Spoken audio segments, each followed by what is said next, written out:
And then we have Frankie.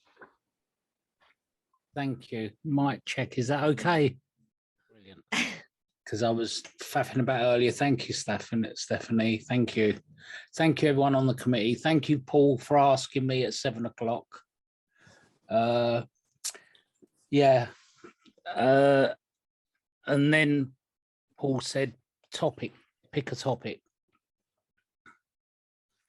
And I was thinking, well, we're a meeting on a Friday, which we have some newcomers and we have some treatment centres and we have some people with some clean time. And there's some people with some clean time from abroad on this meeting who I really love what they share in their recovery. And I'm not siding with the men with this one. So what I'm going to do is I'm going to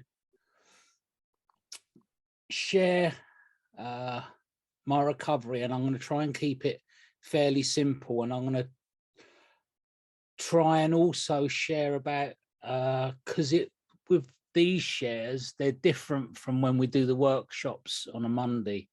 This is more personal, isn't it? You know, what do I do? You know, do I say I was a late starter, I didn't start smoking till I was 8 years old? What do I do? You know, it's like I've recently been helping my mother move house, okay? And it's really big stuff for her. She's 84 years old.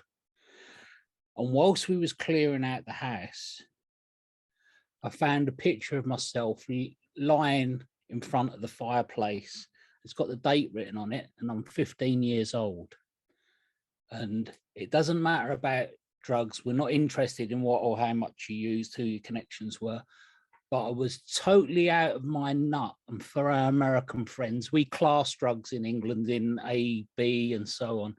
And I was on a class A drug at the age of 15. And I'd originally, from my mum's mum, was given medication, which wasn't prescribed by a doctor at a really young age.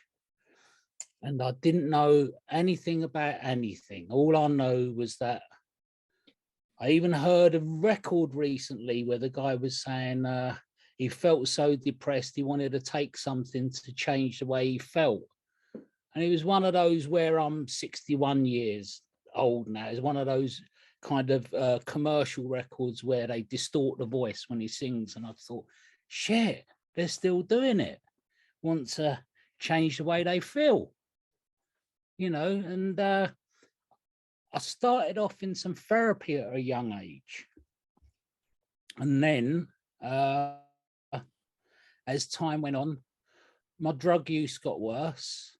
I got worse. I got more unmanageable, but I didn't know anything about any of this. I tried many different things.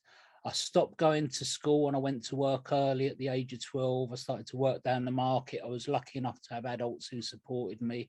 Like a lot of addicts that I've met, and this is true for me, the addicts that I've met, then they're generally very smart, intelligent people. They all fucking suffer from dyslexia, or I don't know if that's a get out clause, but most of them suffer from dyslexia that I've met. Most of them with addicts that I've met are very ingenious in what they do and very clever on being able to come up with the most outrageous fucking bullshit within a heartbeat. You know, that ways and means to get more stuff, you know, how to think on your feet. These are all the kind of characteristics of an addict, and these terrify the fucking normals, don't they? Absolutely terrify the normals. And as time went on, I got to a stage where I was chemically dependent, physically dependent. Yeah, because when they talk about the disease of addiction, something that I had to learn, because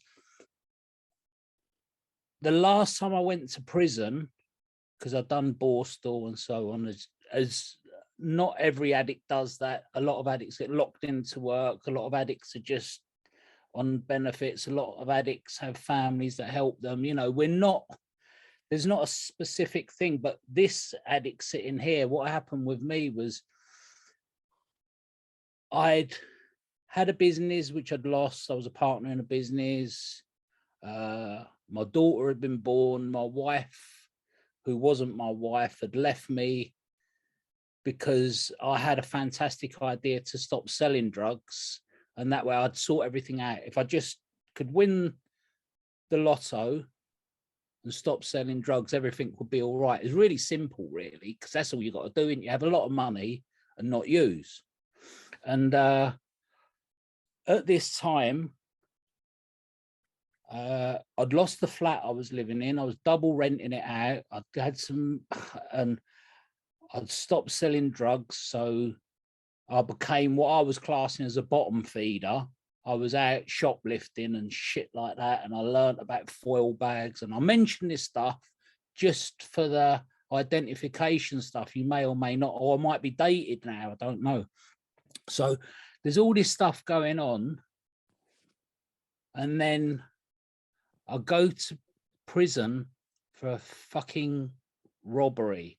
The robbery was, I used to run into the shop, into a off license at a certain time, preferably just before they close, and basically jump over the counter going, ah! And because I looked like Gollum and had plastic wrapped around my glasses at the time, any normal person was terrified. And yeah, they put me on crime watchers. You know that thing where all of a sudden you're really terrified and paranoid without the Charlie, but there's another side of you that goes, yes, I'm on fucking crime watchers. You know, it's like, it's a mad situation to be in. Well, I did 17 of those, and the videos were so shit at those times. When they caught me on a technicality, I got nicked for it. And I went into prison. I'm really condensed. I went into prison for 9 months. Who fucking gets 9 months? You know, but I didn't come out for 2 years. And that was the kind of person that I was, because I kept getting urine screened in the prison, and it kept coming back positive, because they urine screen you on the Monday after you've had your canteen on the Friday. So you spend your canteen money on drugs because that's what you do. Well, I didn't understand until I came to NA, because I met NA in prison. HNI came in, but what I didn't get, right, and this took me 10 years to get, and this is why I share it. This is why it's taken me 8 minutes to get to this. What I didn't get was the progression of how my life got worse, because I only see it from Frankie's perspective. You know, I used to have a business. I could have been a contender. I used to have a house. I used to have this. I used to have this, all this thing. You know, I went to 8 treatment centers and sat in so many treatment centers telling everybody what I had yesterday.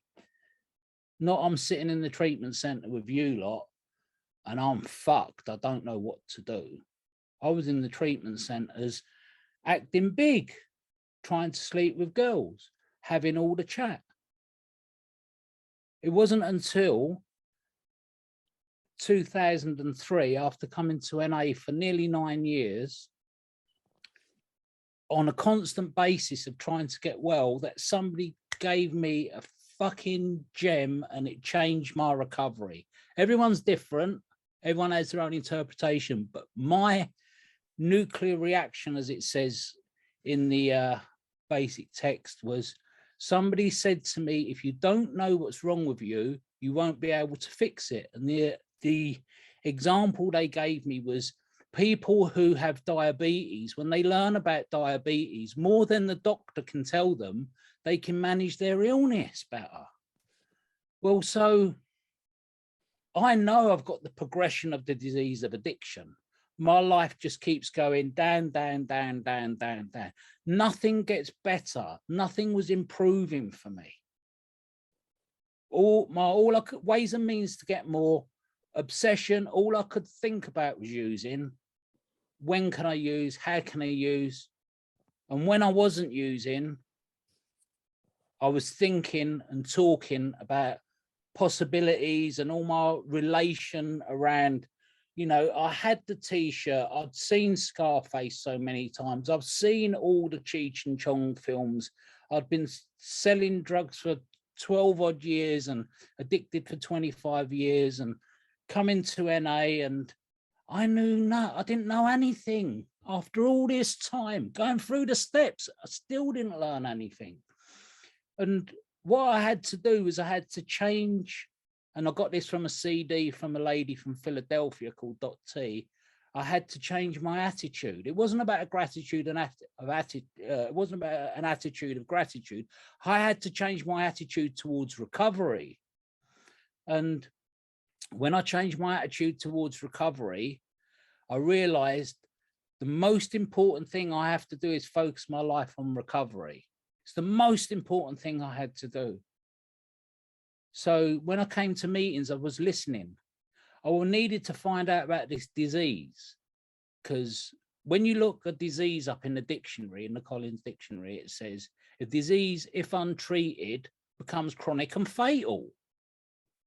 So hold on a second, I've got to glue these things together.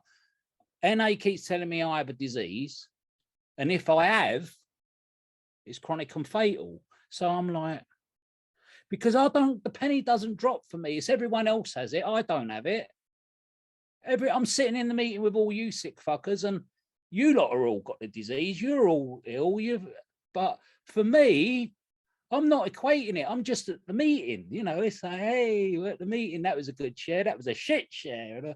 You know, all that kind of stuff. And when I started to understand about the disease of addiction, and I started to realize not only was it chronic and fatal, I had it. What do you mean I've got it? I've got it. It was me, I've got it. I've got it. And it's like when you're trying to learn about self-centered obsession, and then you've got the disease of addiction, but it's all about me because I've got the disease. It starts to become all really complicated, this. And it's, you know, it's like the answer, like get out of self and all that kind of stuff. Help somebody. Do your step work, the moral psychology change, and all of a sudden it all starts becoming complicated again. So I thought to myself, I'll look up and see what a disease actually is. Well, we've got 4, because this is not going to be a good outcome, and I'm not a teacher. I'm just trying to find out for myself. So we've got 4 things with a disease, and I pulled it up on Wikipedia earlier on my iPad next to me just to remind myself, and that is, with most diseases, we've got an infectious disease, we've got a hereditary disease, we have a physical disease and a psychological disease. So, guess what? What I found out through going through the book, through going through the step work, getting around addicts that are smart addicts that are knowledgeable, we qualify for 3 of those. We've got a physical one, we've got a psychological one, and some of us, it's hereditary, but we can't actually work it out. So we're not like regular bears. We're fucked on 3 different sides. So this is all of a sudden, this is weighing heavy. You know, not only have I got a disease which is chronic and fatal, I've also got to really work on what I need to do to get this disease. And it's only mentioned once, to get it arrested, because it sounds very American, doesn't it? Arrested, let's arrest this disease. It's like, yeah, it's like banner check or some shit, you know. And it's like, it's not, in other words, what I realized they were saying was, how can we stop this progression? Because something that I've learned from older members, and this was really important because I didn't get this until I was a couple of years into recovery, this disease is still progressive. Even though I've done my step work, I go to meetings, I help other people, this arrested disease is still progressive. And I had a moment with my sponsor, and I went to see my sponsor, who's an English guy who lives in California. And we went to this 7-Eleven to get some stuff just before we were going to the meeting. There was a guy sitting outside, and they're not allowed to beg, but they give you this really kind of, I want some money, you know. And my sponsor, being as he is, he said to him, if I buy you a meal, will you come to the meeting? And the guy started reading how it works at him off the top of his head, you know. And it was like, wow.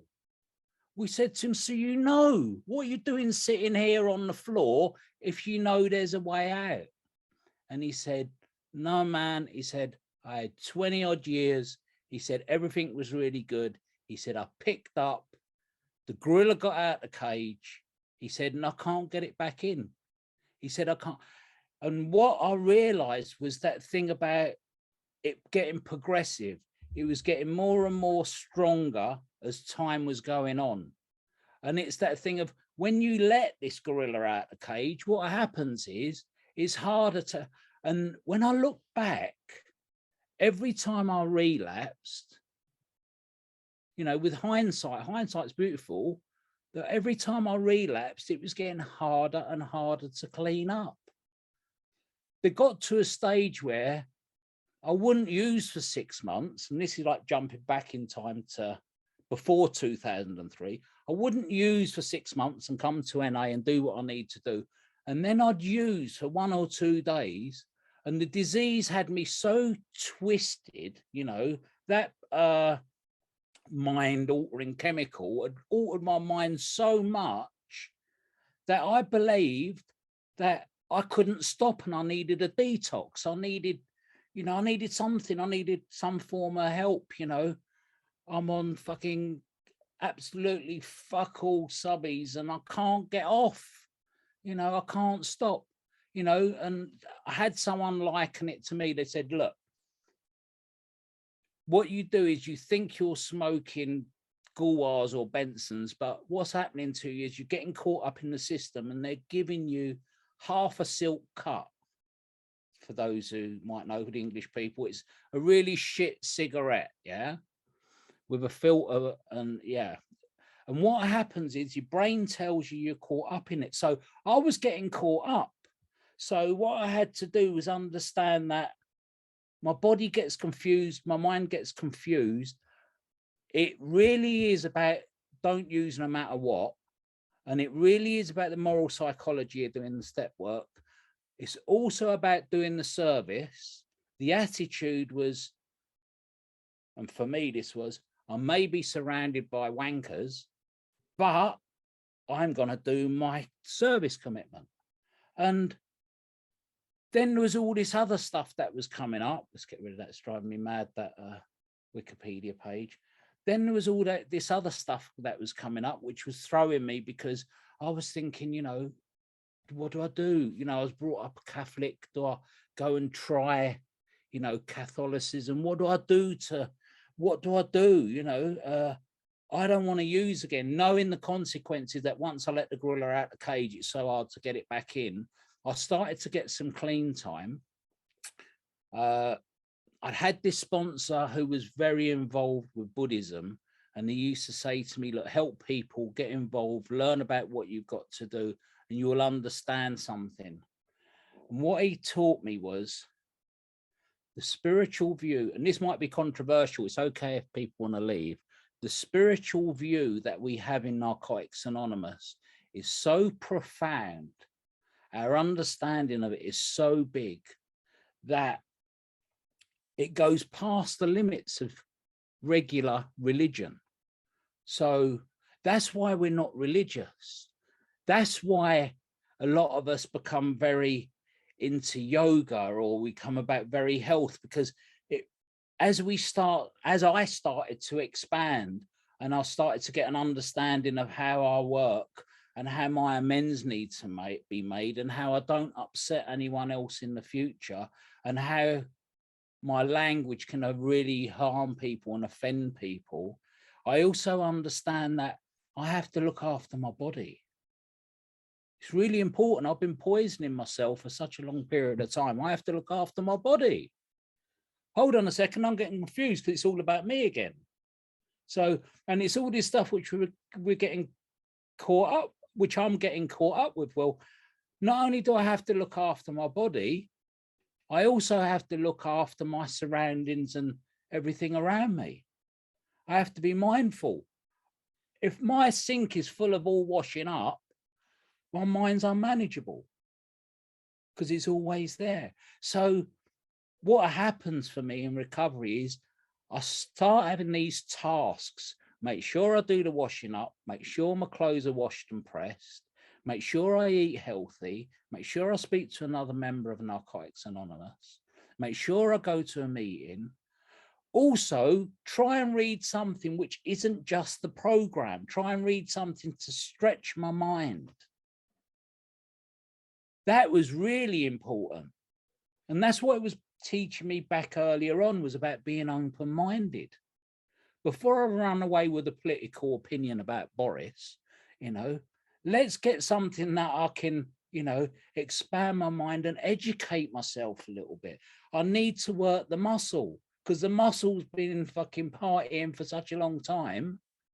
And out of all of that, I've come away, I've got some consequences of, it's not all fun. You know, I've got some consequences of a debauched lifetime of snorting and smoking and fucking all the other shit and all those, you know, tablets that we used to take raving, which were really dog worming tablets. I've got consequences, you know. So I've got a bad stomach, mannitol features in there somewhere. You know, I've got a slight hole in my septum. I've got COPD. I'm 61 years old and I'm working as hard as I can now, which isn't hard. It's a routine. And one of that thing, what came out with a routine for me was that when I got to 2 to 5 years clean, I found that having a routine, having a spiritual practice improved my life so much that I realized, wow, I don't think about using. I used to sit in meetings with people who are 10 years clean in meetings saying, yeah, well, I think about using nearly every day. And I think, I've forgotten. I'm in a dangerous place. I haven't thought about using for a long time. In fact, it looks so unattractive to me. You know, even, and let me drop this one for you guys that are in treatment. When I went through the step work, the program and the spiritual practice of all of this, when I got to about 3 to 5 years clean, even my ex-girlfriends looked ugly. You know, it's like, it didn't fucking, everything was changing. My whole world was changing. My whole vision on life was changing. I was understanding how the older members of my family are getting more and more challenged as they're getting older and how they need help. I was starting to become caring and considerate. I started to have a broader perspective on things. And then my sponsor sat me down one day and he said to me, Frankie, you do understand the illness of addiction is about perspective. That's what it boils down to. It may have started off with obsession and compulsion, but it's about how you see shit.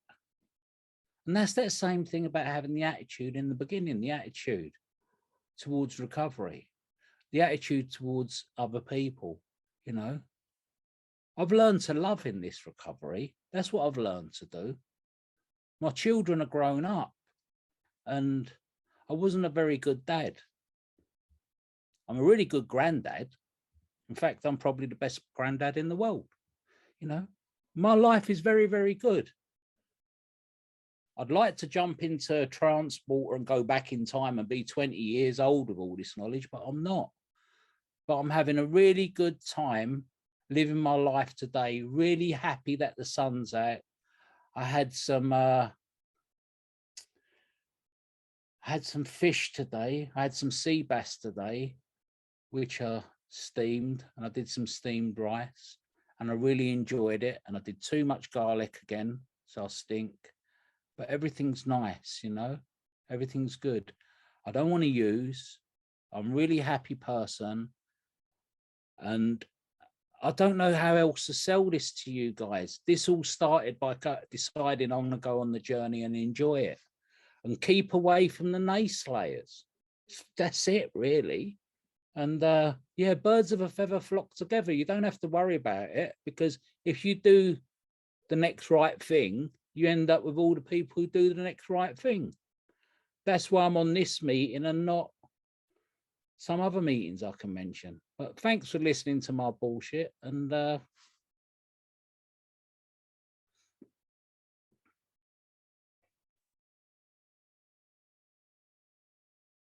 leave it Thank there. you. Thanks so much, Frankie, for a great share. I Hang really on, enjoyed that. let me just unmute everyone so you can thank Frankie. Did that work? Maybe it didn't work. Thank you, Frankie. Cheers, Thank you, Frankie. There you go. All Well right. done, Take care. Frankie. Thank you, Frank. Cheers, Frankie.